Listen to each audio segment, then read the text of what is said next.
After all this, you still... I still want that gas, yes. And you had better deliver. And maybe let's get into specifically these union related connections, right? So maybe let's start with one James Hoffa, James Riddle Hoffa, and then we can get into Walter Reuther later. Yeah, Hoffa is so interesting because, like, okay, he, in a nutshell, is basically what happens if organized crime is allowed to take over an entire union. And there are other examples, but this is probably the most visible, most disastrous version.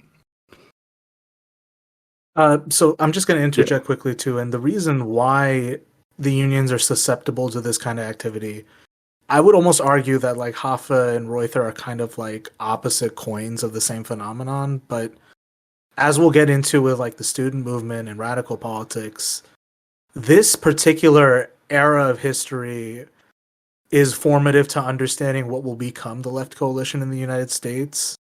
Because during the war, the Second World War, and then primarily after, you go from there actually being like a committed,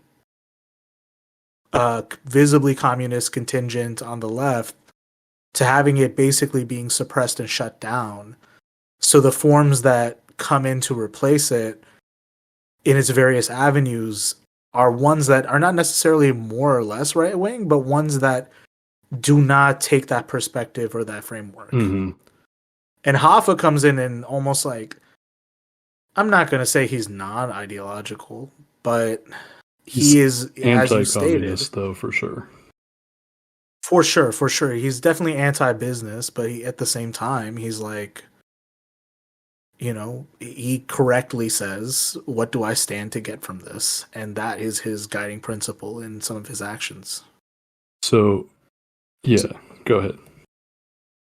Oh, well, I was just going to ask is like, well, before we get into that, how accurate do you think Martin Scorsese's The Irishman was?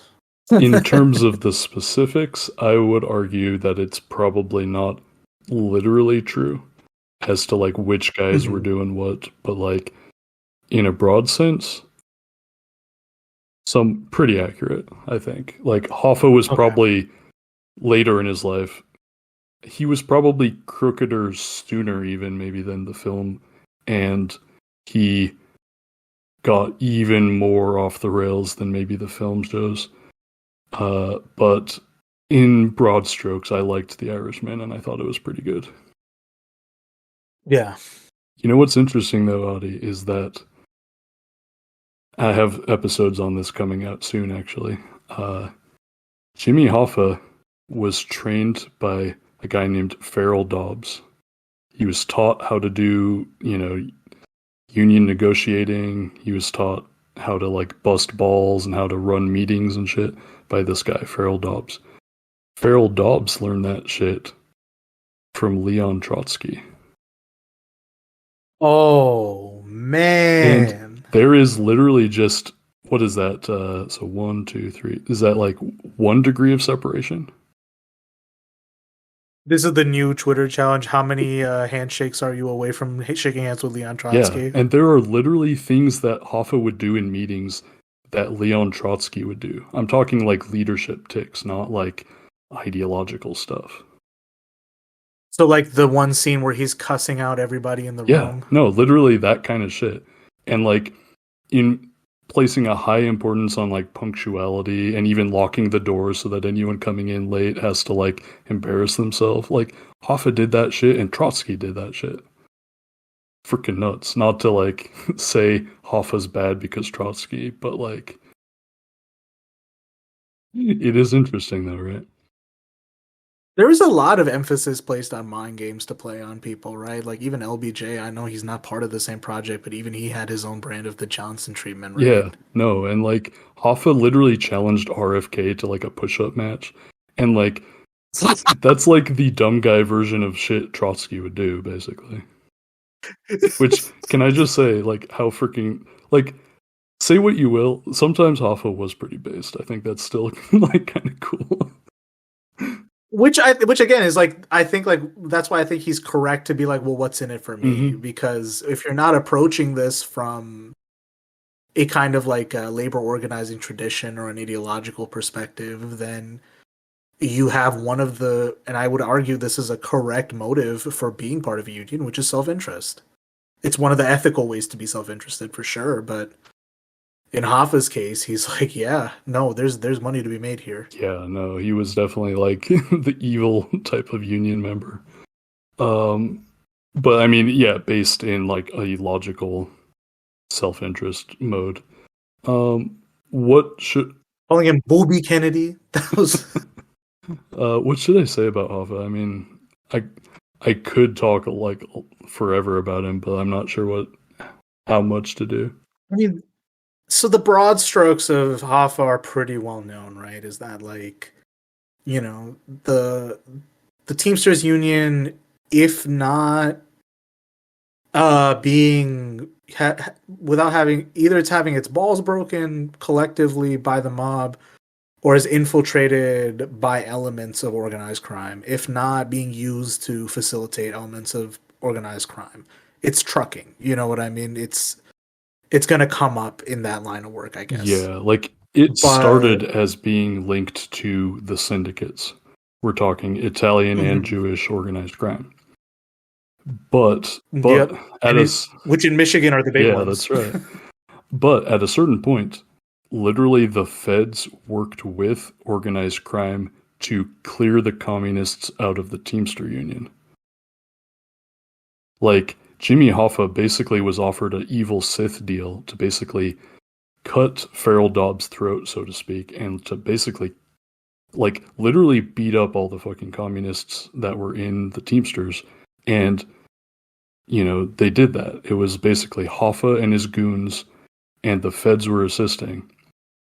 And basically they turned the Teamsters into what was at that point, and probably still maybe, like the most right-wing union in the United States. Yeah, and I think this is another thing that comes up sometimes where like people will be like, well, isn't there a way to like shift organized crime to the left? And it's like, no, it doesn't work like that. It doesn't. They're already working against you in this case. Yeah, so I guess to that end, the thing about Hoffa that everyone always disputes is who killed him? Who exactly killed him? Where is the body? There's multiple competing claims.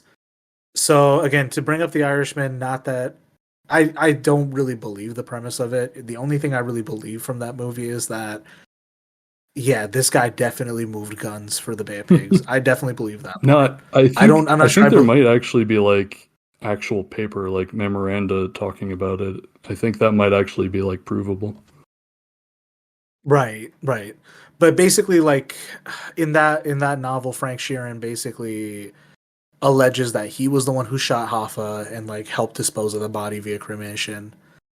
There's been multiple people who claim to know where the body is. There's multiple people who claim to be involved with moving it, and somehow all these sites and searches turn out to be inconclusive. Mm-hmm. The main operating theory is that it's the Italian mob in Detroit, specifically going by the name of the Detroit Partnership. Mm-hmm. That's a smart name to use. You don't use the Sounds mob. Nice. Like La Cosa you don't use the Nostra. term. Exactly. You don't use the crime family. You call it the partnership. Yeah. Oh gosh. So basically, yeah, Tony Jack, one of the members, is alleged to be one of the people Hoffa was last seen with. People recall witnessing him going into a car, and then that was the last anyone had seen of him. I think he recalled, there's like a phone record saying he called his wife before that, and then no one knows what happened after that. Like, the mob likes to have people close to you do it. So, like, I buy that, like, the guys that were around him in Detroit could have been the ones who actually pulled the trigger. But, like, he interacted with, like, all of the top guys, like, in the country, you know? Like, he was, like, Yeah. talking to like frickin' Santo Traficante Jr. and shit. Like, so like I don't know which of those guys, it was probably a collective decision, decided to off him, but like I do think the mafia did it, and who knows where the body is. Personally, I think he was just breaking balls. I think they overreacted. That's just Should me. have kept his mouth shut. Hey, take it easy. You do a better accent than me. But accents are my weird gift. I try not to abuse it, but yeah, I think like the mob is a reasonable contender. I still think like there has to be something said for like business interest, at least signing off on it or being like pleasantly surprised by it after the fact. I'm not sure. I wish I did a little more reading on like how people reacted to the fallout of the event, right? Because Hoffa might have been a controversial figure to say the least, even in his time, but it had to have been seen as like this blow to the confidence and self-assuredness of the trade union movement at the time, I imagine. Yeah, absolutely. I'm looking up my Hoffa thread. I'm trying to see if there's anything I should mention first. Let's see here.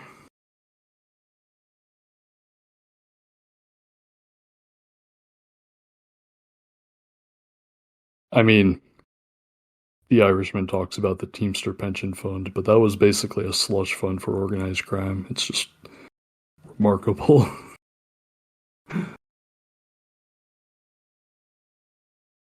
And I know that there were spies in the mix. So, you know, not just the FBI, actually. There were, like, deeper intelligence ties, monitoring, and interacting with Hoffa. I don't think that they killed him. It probably would have still been the mafia, but... Let's see here.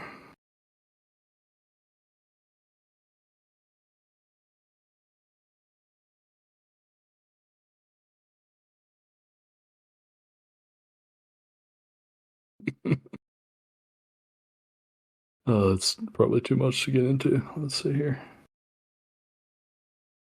Because I have this whole private theory that the Kennedys were warring with Hoffa because they represented different factions of organized crime. That's, again, it's a reasonable operating theory, right? But it's like the evidence, so to speak, would be so out of hand that you can't do anything other than maybe like spin some kind of maybe well-reasoned conjecture of it. But I mean, he definitely, you know, he earned his beef with them. You know, it's not like he had no reason to hate them. So you know what I mean? It's like, well, they did kill Kennedy, but on the flip side, Hoffa died. So who ended up winning? I'm not quite sure. Yeah, I think I'm not sure what to read of the broader implications of like the JFK assassination and the Hoffa assassination. We'll probably also have to tie this into the Reuther assassination, right? Yeah. But these are like weird like blows to morale for like this kind of nascent left formation in the United States. I'm not going to say that like these are part of like a real like Marxist tradition. They're not at all. I would argue they're more liberal in their conception period. But like I can't help but feel like in the case of like JFK and Hoffa, it's like this is the specific ones you do to like certain ideologically motivated factions among white people to be like, yep, no, we can either kill you in broad daylight or make you disappear. And then in the case of, you know, MLK, the Panthers, Malcolm X, it's specifically pointing to the black community to be like, hey, we could do it to you too. And we'll do it to your most prolific leaders. Yeah. We'll kill MLK and then we'll shoot his like widow. Like, what the fuck? Or was it his widow or was it his mom? I don't remember, but either way. I don't recall. It was And again, like I found out about the MLK shooting basically being one of those things that like the government themselves admitted to being involved in. Yeah. Until like very late in my life, and I'm like, oh, like very cool that you guys can investigate yourselves and still admit, like, oh, we investigated ourselves and we found no wrongdoing. Interesting. No, it's crazy. Like I have people in my life who like will not budge on the JFK assassination being, done by the government. But like the same people absolutely are like, yeah, I could see the MLK one. Like that is like an easier sell for people, I think. Yeah. But I was going to say, relating to Hoffa, I think I said this in a thread, years ago, but like the working class is stuck in a double bind because they are fucked if they don't have a union. But then to get a union, you often have to play dirty. And to keep a union, you often have to play dirty. And like, right. Then if you try to stick to your principles and don't get dirty, oftentimes you lose. But if you fight back, then you end up losing. Like, Hoffa is an example of like, he played dirty, but he played to win, and then he got killed anyway. Like, Reuther is, like you said, a good side to the other coin because he fought enough, but he didn't get as dirty as Hoffa, and they fucking killed him too. Different people, granted, and but still. And Reuther to me is very interesting, right? Because he represents like this kind of ideological and ethical art to JFK era liberalism and Great Society liberalism that Hoffa does not provide, JFK himself does not provide. And Reuther is kind of this like self-contained, almost like the read I have of him is like he's kind of like the heart and soul of liberalism in this era, basically, in terms of leadership. Yeah, he kind of like was he has what the correct people thought or acted like Kennedy was. Yeah. Pretty much. Like he had the right position on civil rights, he had the right position on, I mean, even like he was pretty early kind of correct on environmental conservation, on, he was definitely an anti-communist though. Yeah. I mean, he was also responsible on his end for maybe not necessarily as harsh communist purges as Hoffa, but definitely involved in purging communists from the UAW. He would use them and then marginalize them, but he wouldn't usually beat them up. That was the difference between him and Hoffa. Yeah, Reuther to me kind of like represents this kind of like, no, we can very much hold this power within the Democratic coalition for ourselves. And as long as like we stay righteous somehow, like we get to keep it.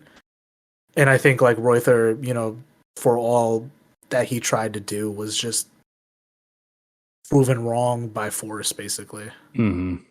So with his assassination specifically, what is it that like he's in a helicopter and it crashes under mysterious circumstances? Actually, it's my bad. So I think, let's see here. So and this isn't the first. Yeah, go ahead. I mean, so they were basically brothers, right? So there was Victor and Walter. And Victor was basically, well, both of them went through multiple assassination attempts, but Walter is the one that they basically took out by airplane. Mm-hmm. I think basically his airplane crashed, and there are a lot of anomalies about it. And Michael Parenti, if any of your listeners like him, very much links his death to JFK, Malcolm X, Martin Luther King, and RFK. Yeah, let me pull up the specific quote because I think it was on Wikipedia. Sorry.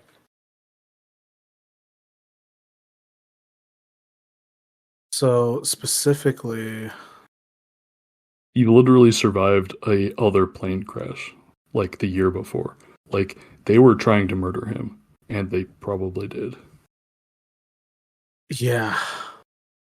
So journalist Michael Parenti wrote, quote, Reuther's demise appears as part of a truncation of liberal and radical leadership that included the deaths of four national figures, President John Kennedy, Malcolm X, Martin Luther King, and Senator Robert Kennedy.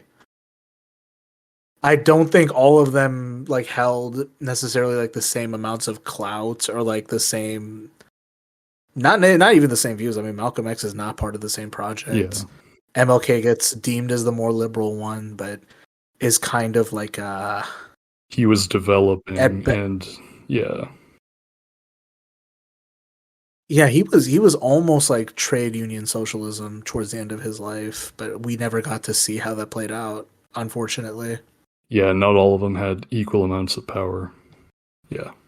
Exactly. We also got Robert Vesco mentioned here. Do we want to bring him up? No, that's okay. For the listeners, I'll say Robert Vesco was one of many con men that seemed to either start or end their time in Michigan. The TLDR on Robert Vesco is basically he did a really interesting thing because he was doing basically he was a con man but like a corporate one. So he would basically like buy one company on credit and then use the money from the company he just acquired to pay back the loans for what, acquiring the company in the first place. And then he would leverage that to buy another company. And then basically he would just like leapfrog from company to company, acquiring them and typically like raiding the funds and like often leaving zombie companies and just creating a mess, basically. He was doing it on behalf of organized crime. He ends up taking over a very shady, weird finance intelligence like Ponzi scheme called, I think, Investors Overseas something, IOS. And that was basically a money laundering operation internationally. And he like leapfrogs his way all the way into like basically stealing like $1 billion hedge fund. And then he basically then ends up towards the end of his life in like Panama, where he's like a fucking like warlord. And like he's just some guy from fucking Detroit. Like he's just a con man. And he ends up like very possibly almost taking over multiple different islands in the Caribbean. Like, and heavily involved in like the drug trade. Like Robert Vesco's such a weird dude. And he's from Michigan. He was abetted at every stage by like basically the mob. Let's quickly go over is like here we got the pizza connection and the purple gang. These connections are touchy too. Detroit is also this understated location and section in the chapters of organized crime, right? Because Detroit is kind of like derided, especially in like more right wing, basically racist circles, as like this lawless city hellscape ruined by black people. But prior to that, crime has been part of every city's history. It's not a new phenomenon. It's very, selective outrage on their part to do that. But I think specifically like the Italian mob, one with its ties to the Hoffa case, had a presence with the Detroit Partnership. And then the Purple Gang is an interesting one too. They show up around the 1920s. This is a Jewish mob that's running out of Detroit and I think is involved in both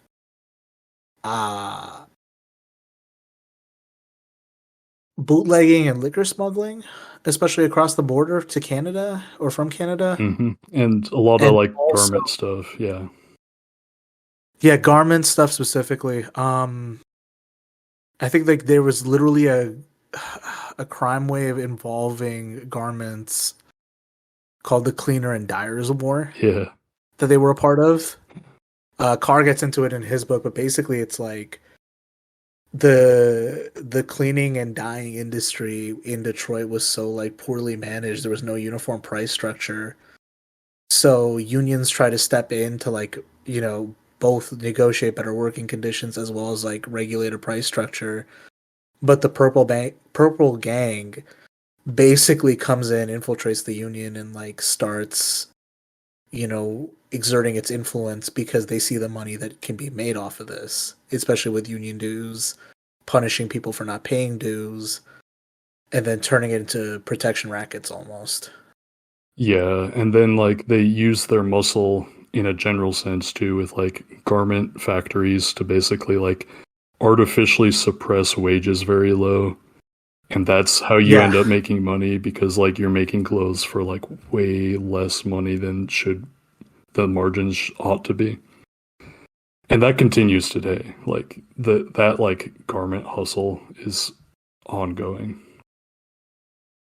Yeah, now it's in Vietnam and Bangladesh instead of here, but the hustle is fundamentally the same. Instead of the mob doing it, it's textiles companies. So like there were like also like newspaper wars over like syndication or over like distribution routes and stuff. And then like obviously prohibition was the big one. So a lot of these gangs basically ballooned in size because of like bootlegging.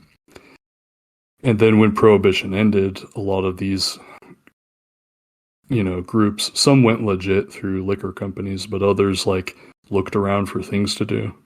And hey, wouldn't you know, there's drugs, you know, there's, you know, obviously the classic like rackets of gambling and prostitution and pornography.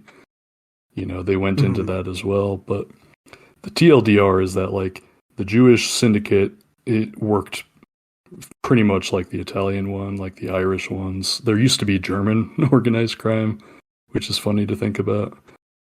And, you know, eventually they got in really tight with Hoffa, and they end up, you know, accumulating enough wealth that they, you know, basically for a long time they were running Cuba. That didn't work around 1957, 1958. Internationally speaking, like they end up moving to the Dominican Republic, but also increasingly Vegas, and also increasingly like the Bahamas, like Nassau and so forth. Things like, you know, Resorts International. Next thing you know, we got Trump. Oh boy. So you see these things just perpetuate, right? But like, it's so interesting how basically in like one or two generations, like these same Italian and Jewish gangsters end up going from like small time garment hustles and like racketeering and like, you know, just bootlegging to next thing you know, like you're running Las Vegas. Next thing you know, like you're like trying to kill Fidel Castro. Like these things really escalate, as they say. Yeah. And I think the Purple Gang, specifically this Jewish syndicate, earned their name because like their crimes were so vicious for whatever reason that they earned the name Purple in an interview because somebody compared them to like the foulness of rotting meat, hence purple. So that's the origin of the term. Which is funny because like later on they kind of eschewed violence, you know, more or less you trying to like stay out of the spotlight because, you know, they like to have the Italian mob like get a lot of the bad press for being too violent after a certain point. Well, what are you going to do? It's bad for business. Exactly.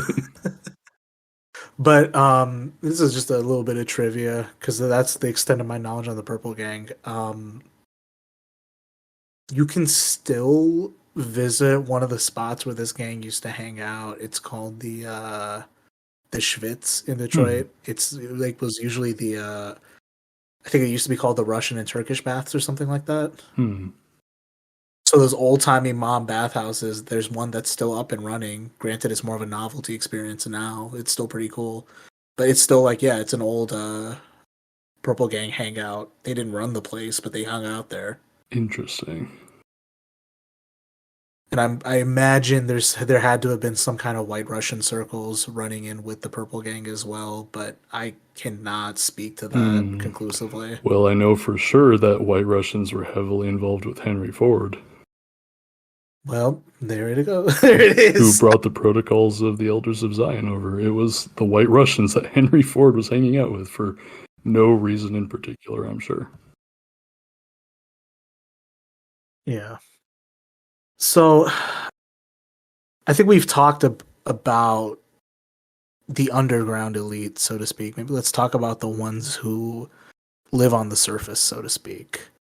Michigan is also the site of several quote unquote legitimate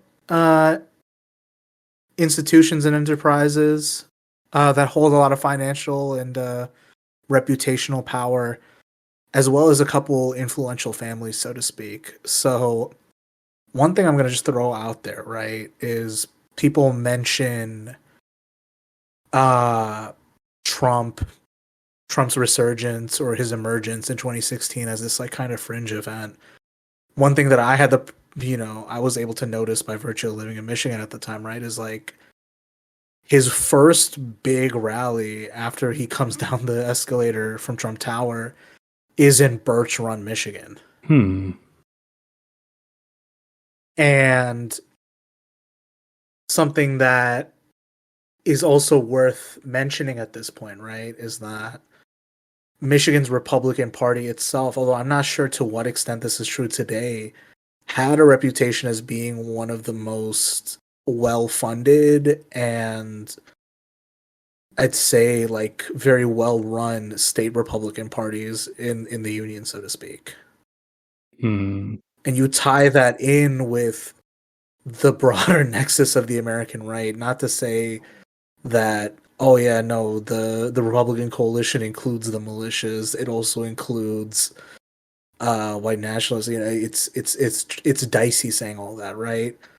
I can simply say though that like the lull in like militia activity all of a sudden coming back after Trump makes it into the mainstream is something to note. You know what I'm saying? Yeah, no, for sure. Like, it is interesting.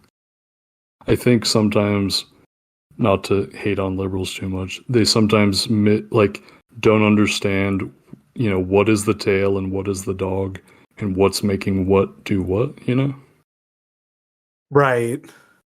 Like, I think sometimes they don't even notice the dog itself sometimes. Yeah, exactly. Like, these things are like leading right up into heavy industry of Michigan, and then like funding these things downstream, and then like even further down, like there's like, yeah, like the militia stuff, like you said. Yeah, so let's maybe get into some of the elite families of Michigan, right? So Blackwater and its former, I think, the CEO, Eric Prince, right? Mm-hmm. He builds a reputation for himself, I think, in the wake of the Iraq War as this guy who turns basically like what's a gun range with a survival camp into a private mercenary company. Mm-hmm. And what's interesting to note about him is that he's heavily tied to the DeVos family. So if people were pissed about Betsy DeVos, who was the education secretary during the Trump administration, she's basically, you know, one of the members of this highly wealthy and influential family, stood to make a lot of money from the privatization of schools and the implementation of charter schools, which was their fundamental goal. And ironically, I think the DeVos fortune came from a company called Amway, if you're familiar with that. Oh, yeah. I'm Mormon. I know all about the MLM. So literally, Michigan has a hand in the invention of the pyramid scheme once again. Oh, God.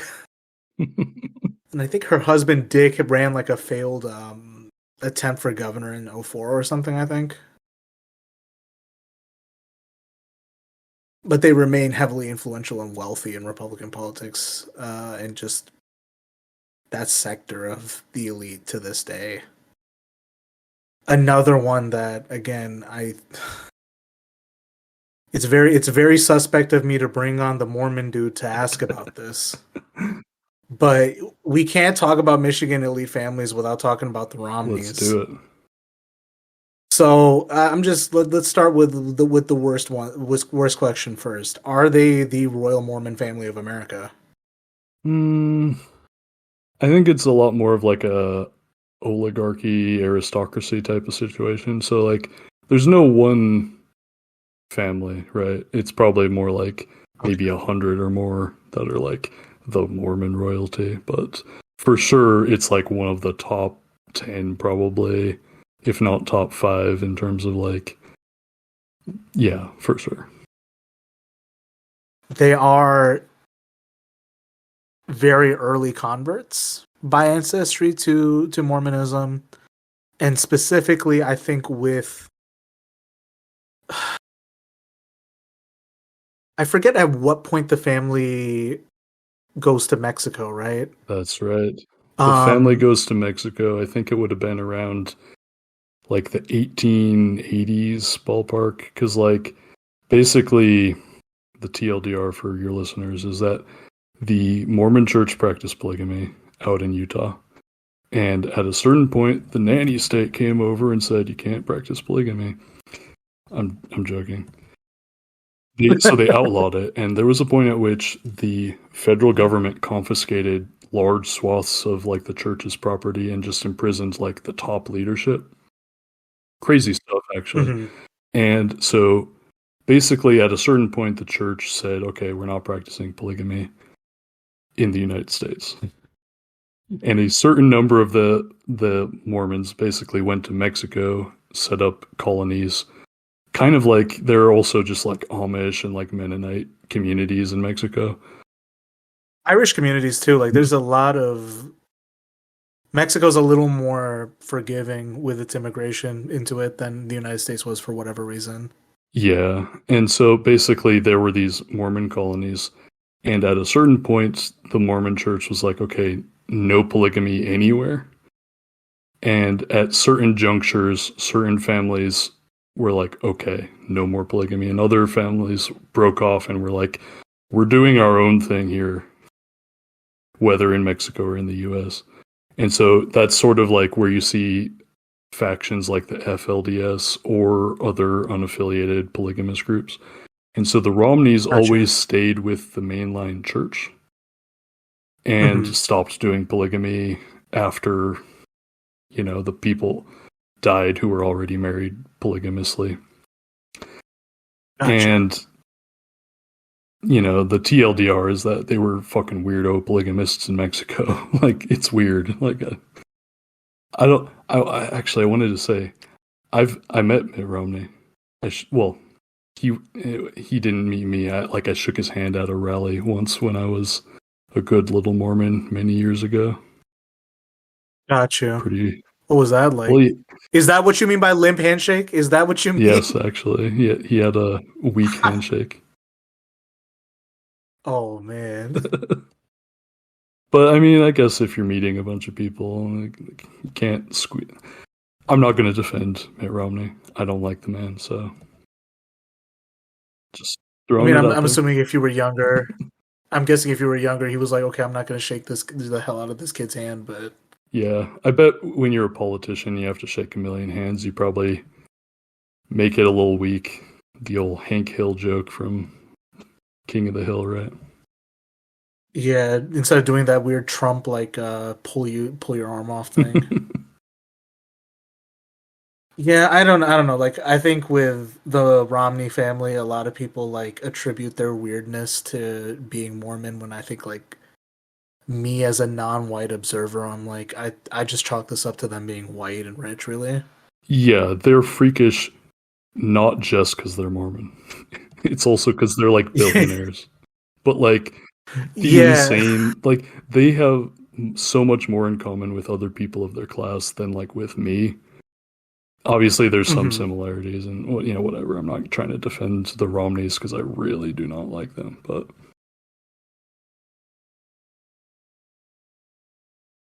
Yeah, so specifically where the Romneys tie into Michigan, right, is that at some point the first member of the family to make it back to the United States, I think, from Mexico is George Romney,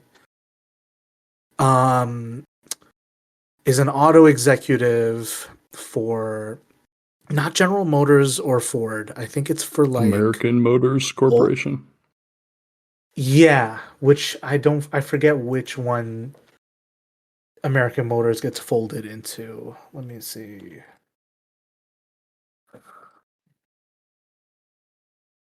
I think ultimately Chrysler acquired them.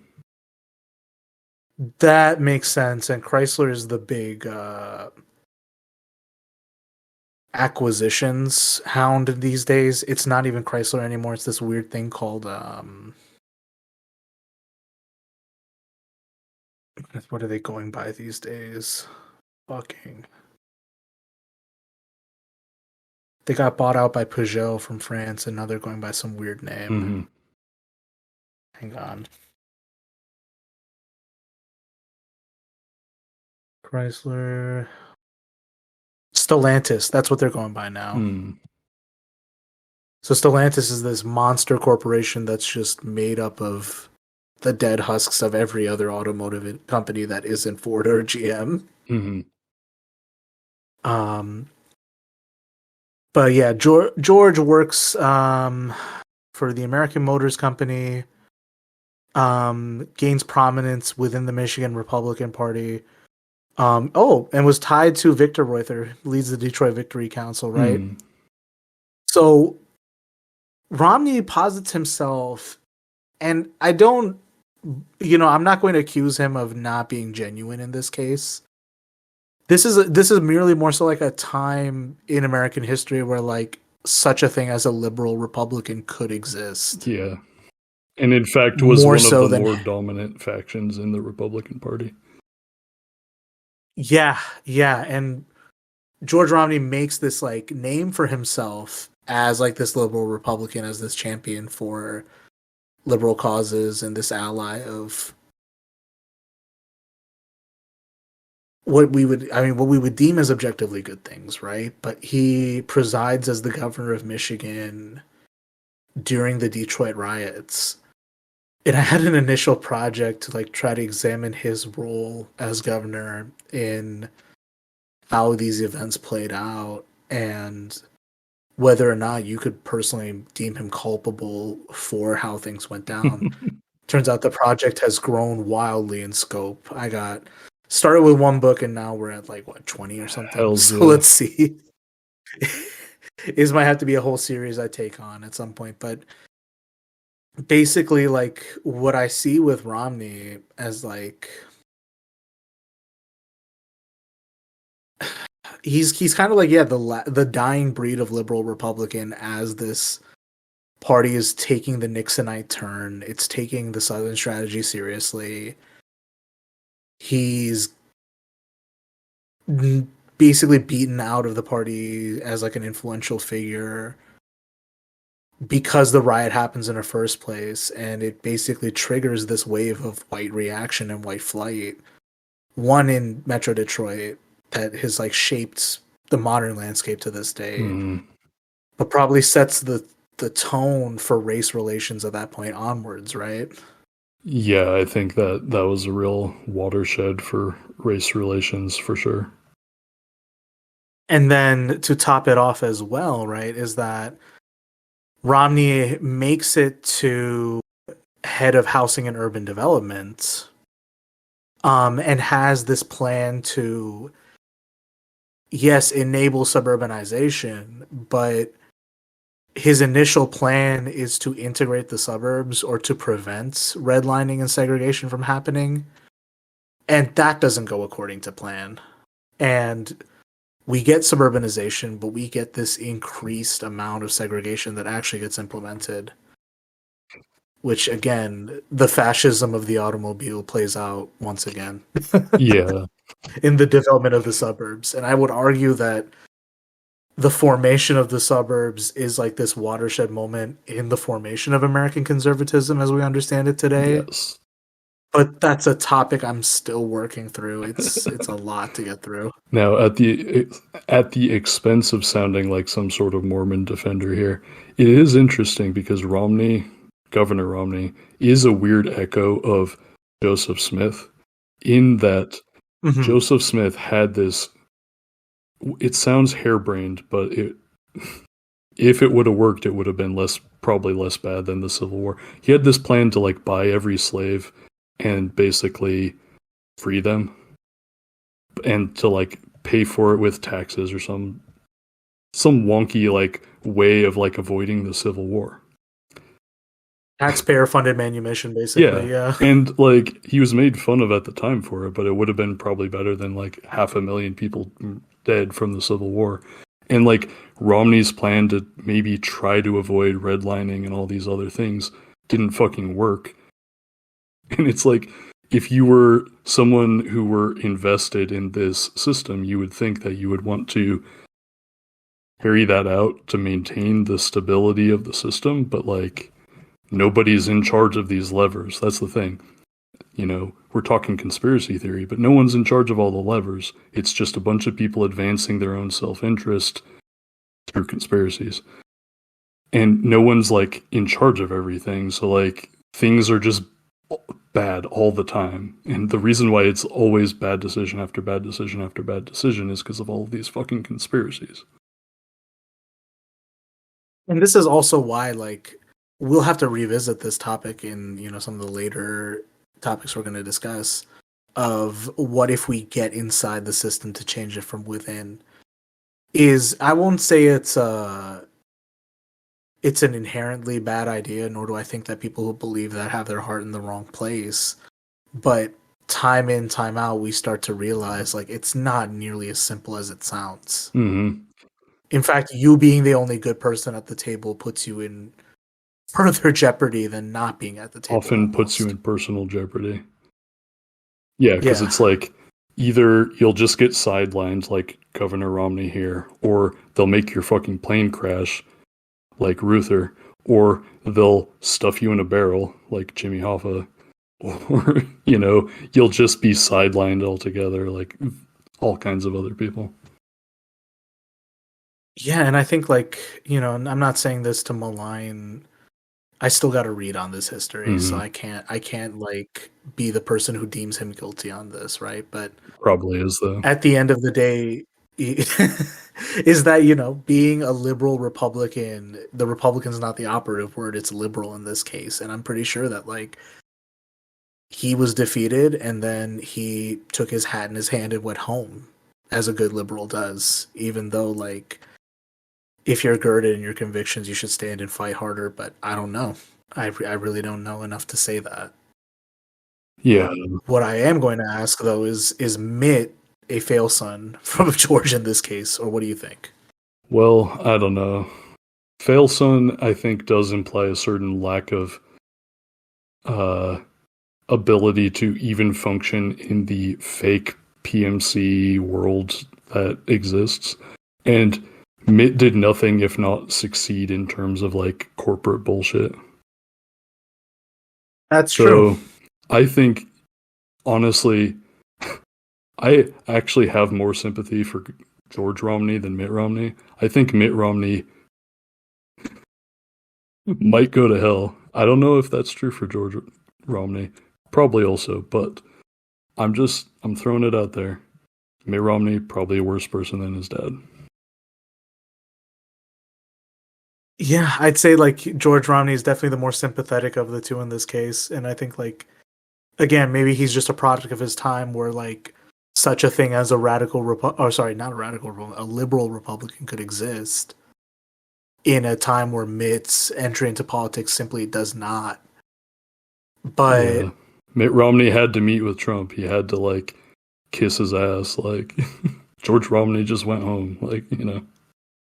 I guess he did. Yeah, he did kind of like fall. He did kind of like also like back Nixon. So what am I talking about? They both did the same thing.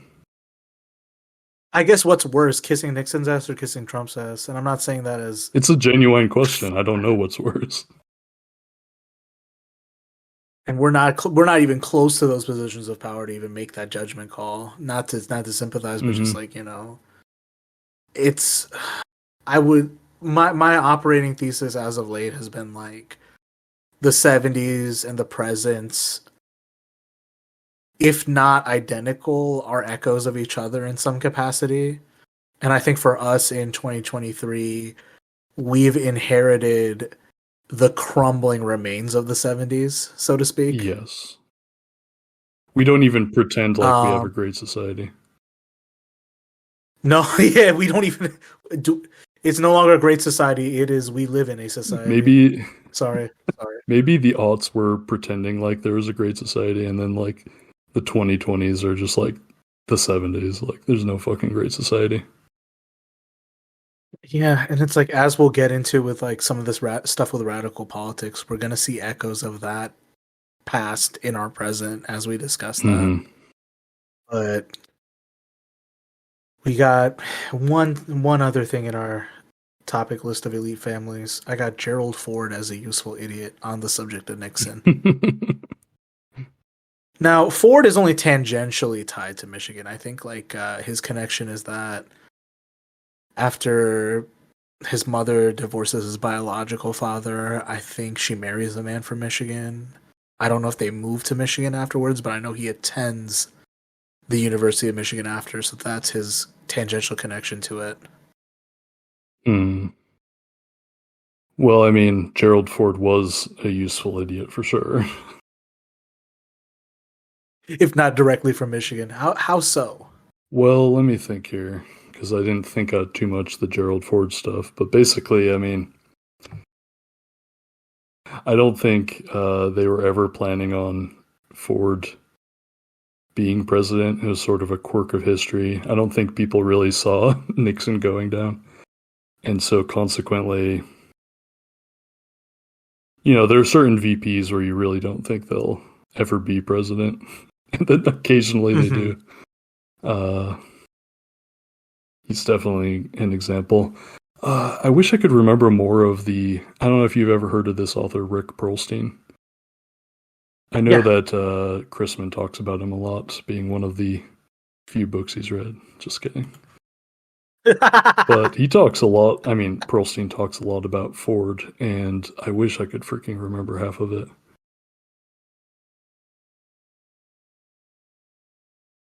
Yeah, I guess like Ford just basically exists to press all the buttons. Like I don't. This is what I'm reduced to in understanding this part of history. Is like you have to skip all the dialogue to get to the tutorial in the game. That's what he's doing when he's signing all the pardons. He's just like skipping to the fucking tutorial. Gerald Ford was the stopgap so that the Republican Jimmy Carter could come in and fuck over the unions and basically like privatize huge swaths of the economy so that there could be a even more Republican, Ronald Reagan to come in after that. Yeah, and I think that's a downstated or understated reality of both Carter and Nixon is that Reagan people correctly associate with neoliberalism in American history. People tend to forget Carter's own role in, if not in like setting it up, definitely like creating the conditions for it and intentionally trying to trigger a recession almost. And the Volcker shock and all that shit was him, you know? No, yeah. He was not planning on winning another... Like, he wasn't even trying. Like, they picked... Like, okay, I'm going to sound conspiratorial here. The Trilateral Commission picked Jimmy Carter to do this shit. To basically, like, cut the Achilles heel of just the Democratic Party so that Reagan could happen. I'm sorry. That is exactly what happened. Jimmy Carter was a maniac. Gerald Ford was like an accident of history that just allowed Jimmy Carter and then Reagan to happen.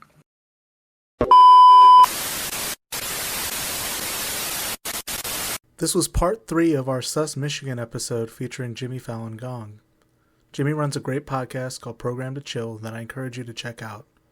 I'll have links to the show in the description below, as well as our links to our own social media as well. Thanks again for tuning in, dear listener. Take care.